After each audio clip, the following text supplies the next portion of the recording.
اعوذ باللہ من الشیطان الرجیم بسم اللہ الرحمن الرحیم اللہم صلی اللہ سیدنا محمد وعلی آل سیدنا محمد بیعدد کل ذرۃ مئۃ الف مرۃ سورہ بقرہ آیت نمبر 6۔ اچھا، اللہ تعالیٰ فرماتا ہے ان الذین کفروا سواء علیہم اانذرتہم ام لم تنذرہم لا یؤمنون۔ ان لوگوں کے لیے جنہوں نے انکار کیا برابر ہے آپ ان کو ڈرائیں یا نہ ڈرائیں، وہ ایمان نہیں لائیں گے۔ اچھا، کس چیز سے انکار کیا یہ اب ہمیں سمجھنا ہے۔ کس چیز سے انکار کیا؟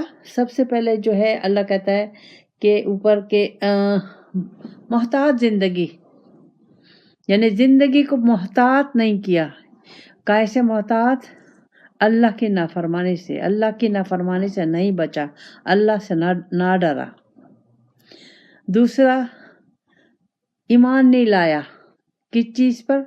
غیب پر، جو بھی ہے اللہ کے اس پر، اور یقیمون الصلاۃ، نماز کا نظام قائم نہیں کیا۔ اور پھر وَمِمَّا رَزَقْنَاهُمْ يُنْفِقُونَ، اور جو اللہ تعالیٰ نے اس کو رزق دیا ہے اس میں خرچ نہیں کیا۔ پھر رہے وَالَّذِينَ يُؤْمِنُونَ بِمَا أُنزِلَ إِلَيْكَ وَمَا أُنزِلَ مِن قَبْلِكَ، اور ایمان لائے اس پر جو آپ پہ اتارا گیا اور آپ سے پہلے، بالآخرۃ ہم یوقنون، اور یقین کیا آخرت پر۔ اگر ان تمام چیزوں پر اللہ کہتا ہے کہ اگر انسان نے عمل نہ کیا اور اس نے متقی اور پرہیزگاری زندگی نہ اپنائی، اور اللہ تعالیٰ نے ان تمام چیزوں کا جو حکم دیا ہے اس کو اپنی زندگی میں نہ لایا، اللہ کو اب منزل مقصد نہ بنایا، کیونکہ اللہ تعالیٰ نے اس کو اپنے لیے پیدا کیا ہے، تو اس کو لازماً یہ چیزیں اختیار کرنی پڑیں گی۔ لیکن اختیار دیا ہے، مجبور نہیں کیا۔ محبت سے، شوق سے اللہ تعالیٰ نے راستہ بتا دیا، طریقہ بتا دیا لوگوں کا، ہر چیز ایک ایک نقطہ اللہ تعالیٰ نے مجھے سمجھا دیا کہ میں تم سے یہ چاہتا ہوں کہ تم محتاط زندگی گزارو، جو کچھ بھی ہے غائب، یعنی جنت غائب، دوزخ غائب، اللہ غائب، رسول غائب، سب چیزیں جو بھی ہیں جو ہماری سمجھ میں نہ آئے وہ غائب ہیں، تو اس پہ یقین ہو۔ نماز کا نظام قائم کرنا ضروری ہے، کیونکہ مسلمان میں اور کافر میں یہ بڑا فرق ہے۔ اور رزق جو بھی ہے، جو بھی اللہ تعالیٰ نے مجھے جس شکل میں اللہ تعالیٰ نے مجھے نعمتیں دی ہیں اس میں سے مجھے خرچ کرنا ہے۔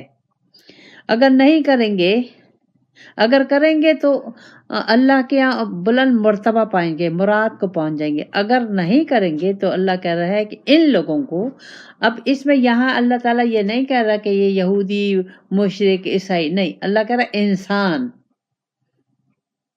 تو ان ایسے لوگوں کو جو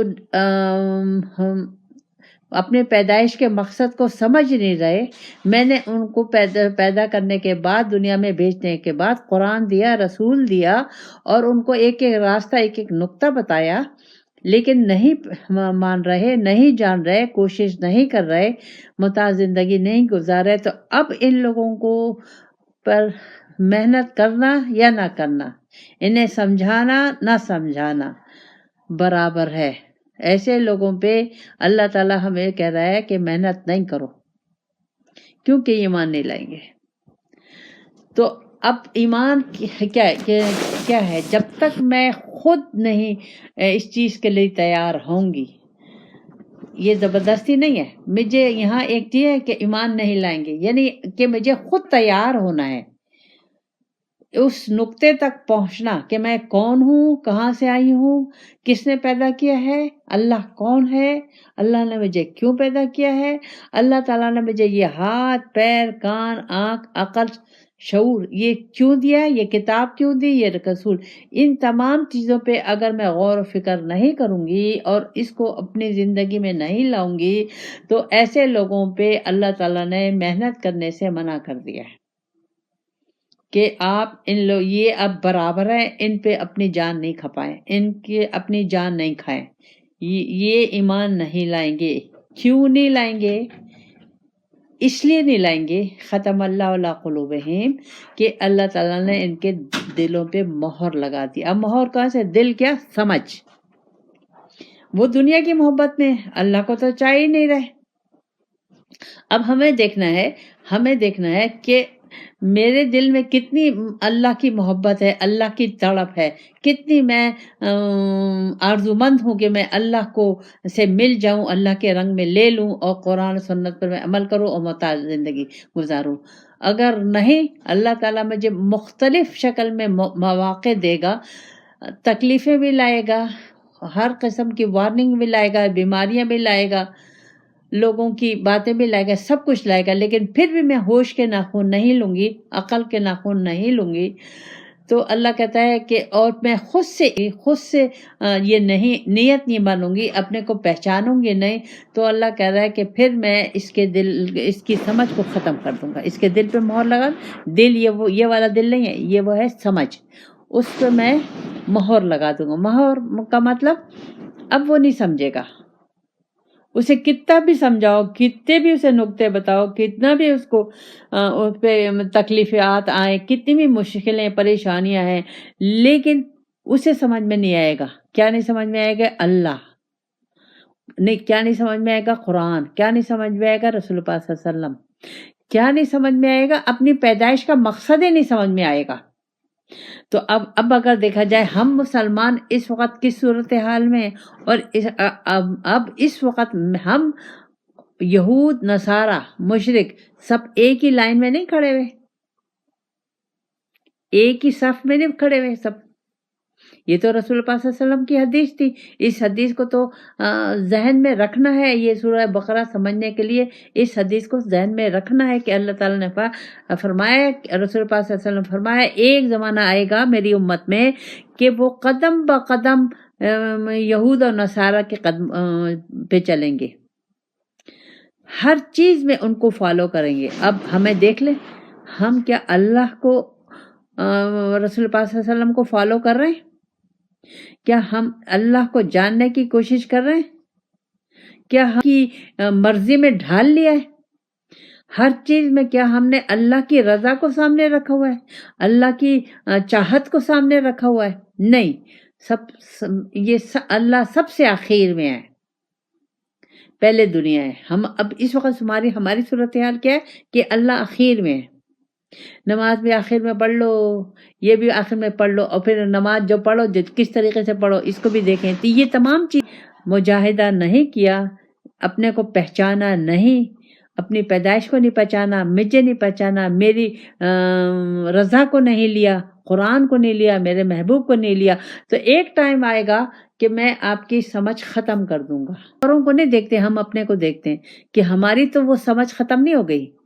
ہمارا صبح سے لے کر شام تک اللہ ہی کی مرضی کے مطابق ہے. ہم نے کیا وہ محتاط زندگی اختیار کر لی ہے؟ اٹھنے میں، کھانے میں، پینے میں، بولنے میں، معاملات کرنے میں، سوچنے میں، نیت میں، تعلقات میں، بزنس میں، نوکری میں، ہر چیز میں مجھے محتاط ہونا ہوگا. اور محتاط کیا کہ قرآن اور سنت میں کہ اس کے سانچے میں مجھے اپنے کو ڈھالنا ہے، اللہ کی مرضی کو لینا ہے، اپنی مرضی چھوڑ کے. جب تک میں اپنی مرضی نہیں چھوڑوں گی بات نہیں بنے گی. پھر اللہ کہتا ہے وَلَا سَمْعِهِمْ، میں نے ان کی سمجھ پر، کانوں پر بھی مہر لگا دی. یعنی انہیں اچھی بات اچھی نہیں لگتی، نصیحت نہیں اچھی لگتی. کوئی روکے کسی برائی سے تو وہ انہیں برا لگتا ہے. کوئی رشوت سے روکے، حرام سے روکے، جھوٹ سے روکے، غیبت سے روکے، جلے سے یا غصے سے روکے تو ہمیں برا لگتا ہے. تو اللہ کہہ رہا ہے کہ میں نے ان کی سمجھ پر بھی، ان کی کانوں پہ بھی مہر لگا دی ہے. انہیں اچھی بات اچھی نہیں لگتی، انہیں قرآن کی بات اچھی نہیں لگتی، انہیں رسول پاک صلی اللہ علیہ وسلم کی بات اچھی نہیں لگتی، انہیں اللہ والوں کی بات اچھی نہیں لگتی. کوئی نصیحت کرے کہ بھائی یہ نہیں کرو، اللہ ناراض ہو جائے گا، وہ تو کہیں گے تم کیا جانتے ہو، ہمیں پتہ ہے اللہ کیسے ناراض ہوتا ہے، کیسے نہیں جانتا. یہ تو اب ہمیں معلوم ہوگا کہ ہم کیا کیا کوشچننگ کرتے ہیں اور کس طریقے سے ہم جواب دیتے ہیں. تو ہمیں سوچنا ہوگا کہ کہیں ہمارے کان وہ اللہ کی بات سننے کے قابل رہے کہ ختم ہو گئے. اگر مجھے اللہ کی بات سمجھ میں نہیں آ رہی، میرے کانوں میں اس کی آواز اچھی نہیں لگ رہی، تو ہم سمجھ لیں کہ اللہ تعالیٰ نے مہر لگا دی ہے میرے کان پہ۔ والا ابصارہم، آنکھوں پہ بھی پردہ ہے۔ دنیا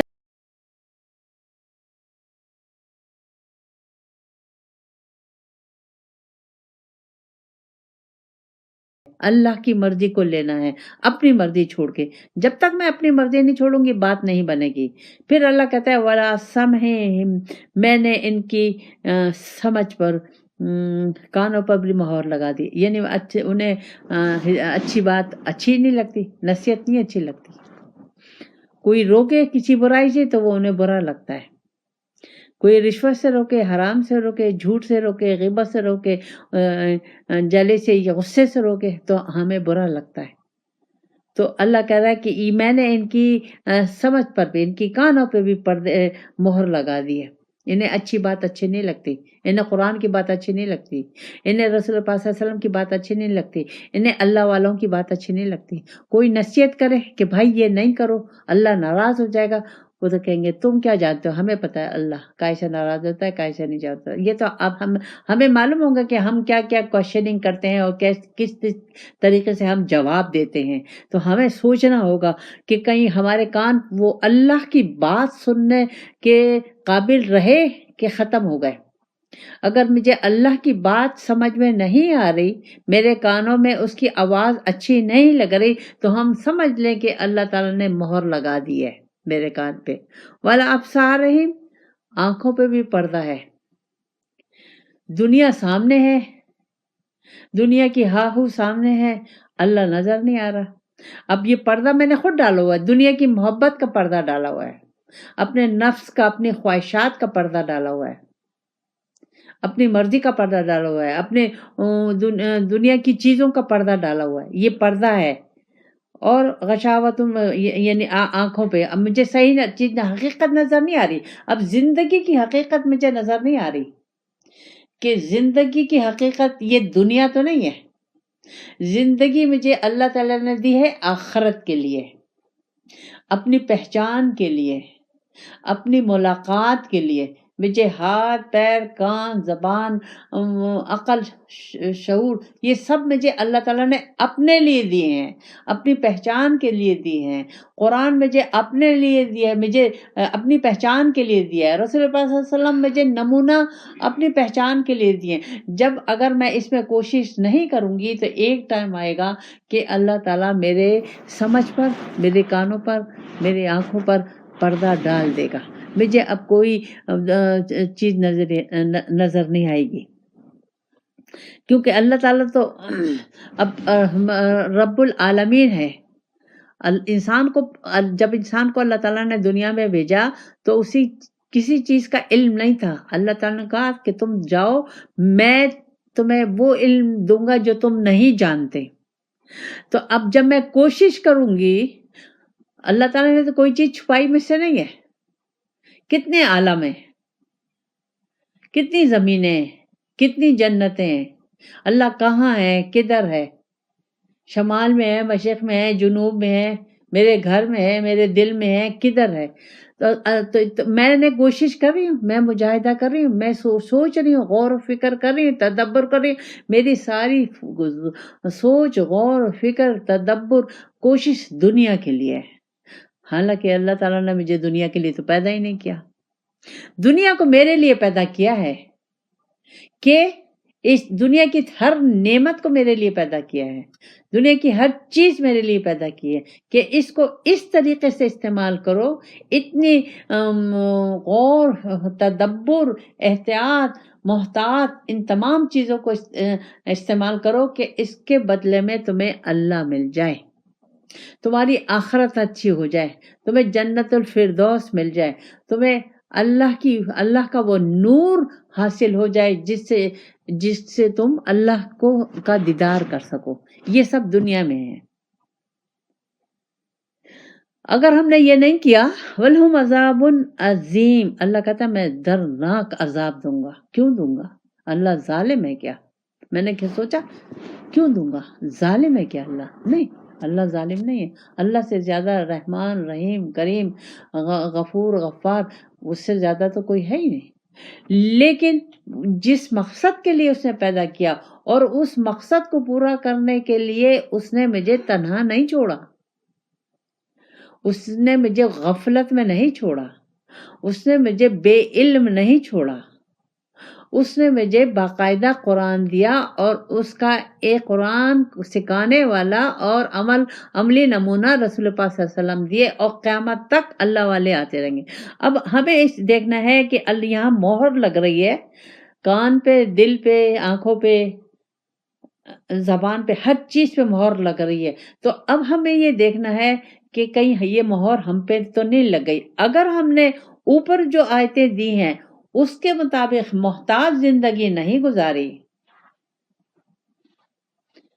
اللہ تعالیٰ جو نظر نہیں آ رہا، جو ہماری سمجھ میں نہیں آ رہا، اس پہ ہم ایمان نہیں لائے، اور ہم نے نماز کا نظام قائم نہیں کیا، نماز پڑھنا نہیں، نماز کا نظام پورا، اور پھر جو کچھ اللہ نے دیا ہے اس میں نے اللہ کی رضا کے مطابق خرچ نہیں کیا. میں اگر ایمان نہیں لائی رسول پاک صلی اللہ علیہ وسلم پر اور پہلے پر اور آخرت پر، تو پھر سمجھیں کہ مجھ پہ اللہ تعالیٰ نے مہر لگا دی ہے. اب میرے لیے سمجھنا نہ سمجھ، چاہے وہ میں مسلمان ہوں، چاہے میں یہود ہوں، چاہے نصارہ ہوں، چاہے یہودی ہوں، چاہے مشرک ہوں، چاہے جو بھی ہوں، مجھ پہ مہر اللہ تعالیٰ نے لگا دیا. اب اس مہر سے بچنے کا واحد ایک طریقہ ہے کہ ہمیں اللہ تعالیٰ کہہ رہا ہے کہ محتاط ہو جاؤ. اتقی بچو، کس سے؟ اللہ کی نافرمانی سے بچو، قیامت سے، قیامت میں اس ہولناک دوزخ سے، اس دوزخ کے گڑھے سے بچو، قبر کے عذاب سے بچو، اللہ کی نافرمانی سے بچو، رسول پاک صلی اللہ علیہ وسلم کی نافرمانی سے. تو اب مجھے بہت محتاط ہو کے ہر چیز میں صبح سے لے کر شام تک اپنے ہر عمل میں محتاط ہونا ہوگا، اور کوئی چیز بھی مجھے اپنی مرضی سے استعمال نہیں کرنی. اگر میرے ہاتھ ہیں، پیر ہیں، کان ہیں، آنکھیں ہیں، عقل ہے، اور اللہ تعالیٰ نے مجھے جو نعمتیں دی ہیں وہ میں اگر اپنی مرضی سے استعمال کروں گی تو میں محتاط نہیں رہ سکتی. محتاط رہنے کے لیے صرف مجھے اللہ کی مرضی لینی ہوگی اور رسول پاک صلی اللہ علیہ وسلم کا طریقہ لینا ہوگا. تو اس کے لیے اب میں اللہ کی مرضی کو کیسے جانوں، میں رسول پاک صلی اللہ علیہ وسلم کو طریقہ کیسے لوں، اس کے نقطوں کو کیسے سمجھوں؟ تو اس کے لیے اللہ تعالیٰ نے انتظام قیامت تک کے لیے کر دیا. جو بھی کوشش کرے گا، چاہے گا، طلب کرے گا، جد و جہد کرے گا، اس کو اللہ تعالیٰ کوئی نہ کوئی نیک بندہ اللہ والا اس کو ملا دے گا، اس کی زندگی میں آ جائے گا، چاہے وہ کسی دنیا کے کسی حصے میں ہو، اس کا کنیکشن اس کا ہو جائے گا. لیکن جب ہو جائے تو پھر اب اس کو پوری توجہ کے ساتھ اپنے پیدائش پہ سوچنا ہوگا، بالکل ہر ایک نقطے کو سمجھنا ہوگا کہ مجھے اللہ تعالیٰ نے مجھے ان دنیا کی عیش، کپڑے، یہ وہ، گھر کچھ سب رہ جائے گا. دیکھیں قبر میں ہم کوئی کچھ ساتھ نہیں لے کر جاتا ہے، سب یہیں رہ جاتا ہے. قبر اندھیری ہے، بہت خوفناک ہے، اور قبر کیسی ہوگی؟ جیسے ہمارے اعمال ہوں گے ویسی ہوگی قبر. اگر ہماری محتاط زندگی ہے، اللہ اور رسول کی چاہت میں، محبت میں، عشق میں زندگی ہے، تو وہ ایک جنت کا ٹکڑا ہوگی. اور اگر ہماری اپنی مرضی سے زندگی ہے، اللہ کی نافرمانی میں صبح سے شام تک ہے، اپنی زبان ہر چیز ہم نے اللہ کی نافرمانی میں چلائی ہے، تو وہ نمونہ ہوگا دوزخ کا. وہاں ہوں گے سانپ بچھو، چاہے بھلے آپ نے حج کیے ہوں، عمرے کیے ہوں، عبادات کی ہو، وہ سب ضائع جائیں گی. کیوں کہ یہاں ہم عبادت کریں اور وہاں ہم اللہ کی نافرمانی کریں، اللہ کی مخلوق کی دل آزاری کریں، اللہ کے قانون کو توڑیں، اللہ کی شریعت کو توڑیں، رسول پاک صلی اللہ علیہ وسلم کو تکلیف پہنچائیں، اپنے نفس کو اہمیت دیں، اپنی خواہشات کو آگے رکھیں، اللہ کو بھول جائیں، رسول پاک صلی اللہ علیہ وسلم کو بھول جائیں، اور اپنی ذات کو لے لیں. اس وقت اگر دیکھا جائے تو تمام مسلمان اپنی ذات کے اندر گھوم رہے ہیں، اب تو وہ نفسا نفسی کا دور ہے، نہ بھائی نہ بہن بھائیوں میں محبت ہے، نہ بھائی بھائی میں محبت ہے، مائیں بھی سڑکوں پہ رول رہی ہیں، باپ بھی سڑکوں پہ رول رہے ہیں، سب چاروں طرف۔ یہ کیوں ہے؟ یہ وہ ہمارے اعمال ہیں، ہم اللہ سے دور ہو گئے۔ اگر ہم محتاط زندگی گزاریں گے، اللہ کی محبت، اللہ کے عشق میں زندگی گزاریں گے، اللہ کی چاہت میں زندگی گزاریں گے، اللہ کی مرضی کے مطابق زندگی گزاریں گے، تو یہ دنیا ہی میں جنت ہوگی، دنیا ہی بہت خوبصورت ہوگی، کوئی بوجھ نہیں ہوگا، نہ دل پہ نہ کندھوں پہ کوئی بوجھ نہیں ہوگا، اور راحت ہی راحت ہوگی، خوشی ہی خوشی ہوگی۔ تو اب اللہ تعالیٰ نے مجھے یہ کہہ دیا کہ یہ تمام چیزیں تمہیں لینی ہوگی۔ کیوں؟ کہ اصل قرآن ہے، اور یہ قرآن میرے لیے ہے، میری زندگی کا پورا اللہ تعالیٰ نے زندگی گزارنے کا ایک پورا ٹائم ٹیبل اس میں دیا ہوا ہے، پورا نظام اس میں دیا ہوا ہے، اس میں کوئی شک نہیں ہے کہ اللہ تعالیٰ اس قرآن کے مطابق میرا حساب کتاب لے گا، اس دنیا میں بھی اور آخرت میں بھی، دونوں کے حساب کتاب ہوں گے۔ ہم نے حساب کتاب کا یہ کہ ہم نے اللہ کی نافرمانی کی، ہو سکتا ہے اللہ تعالیٰ مجھے کل ہی پکڑ لے، خود نہیں پکڑے کسی اور سے پکڑا دے، مجھے کسی اور کو میرے سر پہ چڑھا دے۔ تو ضروری نہیں ہے کہ آپ کا اگر اس دنیا میں نہیں پکڑا تو آخرت میں قبر میں پکڑ جائیں گے، قبر میں نہیں پکڑا تو آخرت میں پکڑے جائیں گے، یہ تو ہو نہیں سکتا۔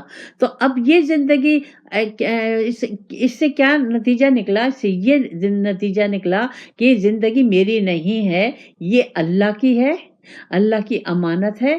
اللہ نے مجھے اپنی دیدار کے لیے، اپنی ملاقات کے لیے اپنا خلیفہ بنایا ہے، مجھے اس کے رنگ میں رنگنا ہے، اس کے اوصاف لینے ہیں، اس کی طرف ہر وقت متوجہ رہنا ہے، اس کے محبوب کے نقش قدم پر چلنا ہے، تو ہماری بچت ہوگی۔ نہیں تو اب یہ ہوگا کہ چلو 2 دن کے لیے ہم دوزخ میں چلے جائیں گے، پھر ہمیں جنت میں بھیجے، وہ وہاں کا 1 دن بھی 50,000 سال کا ہے۔ اور پھر مسلمان تو 2 دن 3 دن کے لیے دوزخ میں نہیں جائیں گے۔ جو آدھا تیتر آدھا بٹیر کبھی دین اسلام کو لیا اپنی مرضی سے، کبھی چھوڑ دیا، تو یہ تو ہم منافقانہ کریں، اور منافق کی جگہ تو اللہ تعالیٰ نے دوزخ کا گڑھا بتایا ہے، تو اس سے کیسے بچیں گے؟ اسی دنیا میں بچیں گے۔ تو مجھے اپنے سے جھوٹ بولنا بند کر دینا چاہیے، مجھے اپنے کو دھوکے میں سے نکال لینا چاہیے، غفلت سے نکال لینا چاہیے، اور مجھے ہر وقت اللہ کی رضا، اللہ کی طلب میں رہنا چاہیے، اللہ کی محبت میں رہنا چاہیے، اللہ کے ڈر میں رہنا چاہیے، تو پھر میں بچ سکوں گی۔ نہیں تو اللہ تعالیٰ نے تو مہر لگا دی ہے۔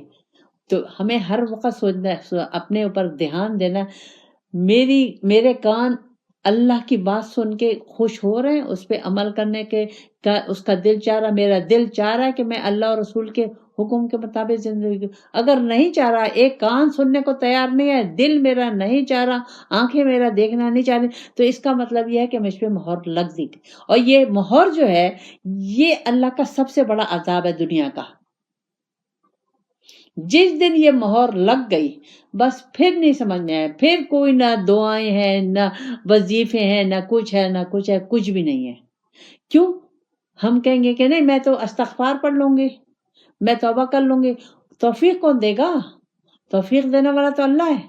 جب ہم نے اللہ کو اتنا ناراض کر دیا تو اللہ تو توفیق نہیں دے گا۔ یہ بھی تو بات ہے کہ ہم کہتے ہیں، اور پھر دوسرا کہ ہم کہہ رہے کہ نہیں، ہم معافی مانگ لیں گے، ہم رجوع کر لیں گے۔ ہو سکتا ہے کہ ابھی آپ نے اللہ کی ذات کو ٹھکرا دیا، رسول پاک صلی اللہ علیہ وسلم کو ٹھکرا دیا، قرآن اس کو ٹھکرا دیا، ابھی 1 گھنٹے کے بعد آپ زندہ رہیں گے؟ کوئی وہ ہے گارنٹی ہے کہ ہم نافرمانی کر کے ہمیں توبہ کی توفیق مل جائے گی، رجوع کرنے کی توفیق مل جائے گی؟ اگر ہم اس پہ رہیں گے کہ کل توبہ کر لیں گے، پرسوں رجوع کر لیں گے، تو ہم اپنے کو بہت بڑے دھوکے میں رکھیں گے۔ نہیں، اس لیے کہ زندگی کا کچھ پتہ نہیں کس وقت اللہ تعالیٰ مجھے پکڑ لے اور میں اللہ کی گرفت میں۔ تو ہمیں دعا کرنی چاہیے اللہ تعالیٰ کہ اللہ تعالیٰ ہمیں دین کو، اور جیسے اللہ تعالیٰ ہم سے چاہتا ہے، قرآن پہ عمل کرنے کی اللہ تعالیٰ اس کی توفیق دے۔ ربنا آتنا فی الدنیا حسنۃ وفی الآخرۃ حسنۃ وقنا عذاب النار۔